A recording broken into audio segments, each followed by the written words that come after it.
Hello and welcome to Property Box Weekly News. I'm Simon Evison.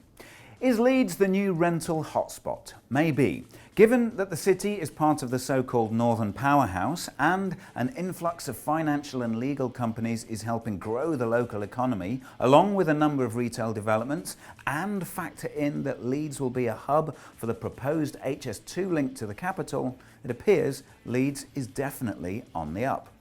Build to rent or PRS specialists are predicting to deliver over 20,000 city centre apartments within the next few years. For example, Moda Living are creating several hundred fully serviced apartments at Quarry Mill, close to the West Yorkshire Playhouse. With services that include Ocado groceries delivered to your fridge and laundry services on offer, it's every executive's dream. But will this solve the overall citywide home shortage? Letting specialist Jonathan Morgan says the large increase in the number of PRS schemes proposed in the northern cities should not be seen as an organic market response, but as an opportunistic trend, driven not by the availability of cheap money, but by the weight of money languishing in funds that are unable to generate returns unless they invest.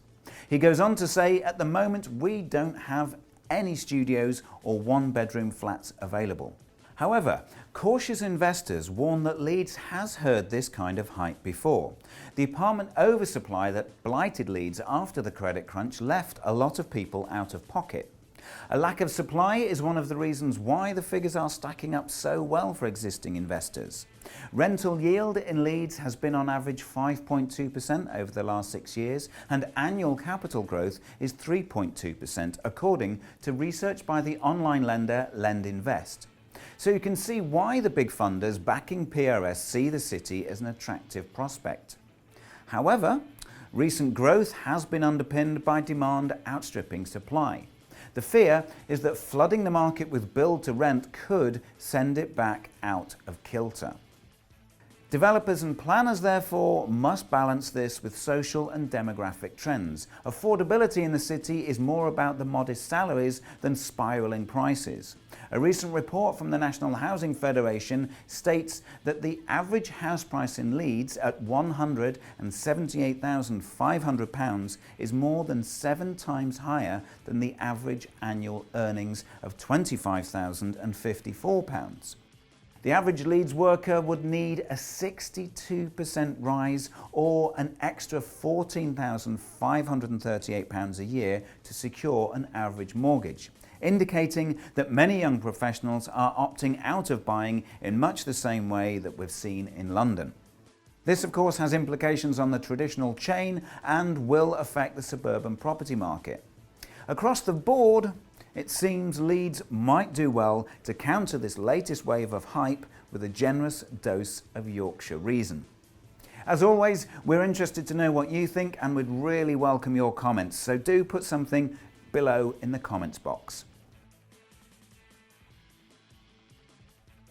And finally, almost 3/4 of pensioners who have an investment property said they would struggle to make ends meet if they didn't have the income from their buy-to-let, according to a poll carried out by Responsible Equity Release.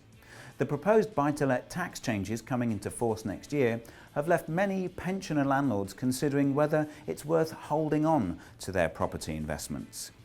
Steve Wilkie, MD at Responsible Equity Release, comments, for many pensioners, having a buy-to-let property has been a lifesaver in this low-interest environment. But the Chancellor has yet again ignored UK retirees when he announced changes to the way buy-to-let would be taxed. Further evidence, therefore, that George Osborne's tax reforms are not that popular. That's all from me this week. Thanks for tuning in, and we'll see you next time. The proposed buy-to-lets... Who's buy-to-lets? Lex? Does Lex want to buy? The proposed buy-to-lets... I've done it again. Some people think I'm bonkers. And finally, what was a face I was pulling?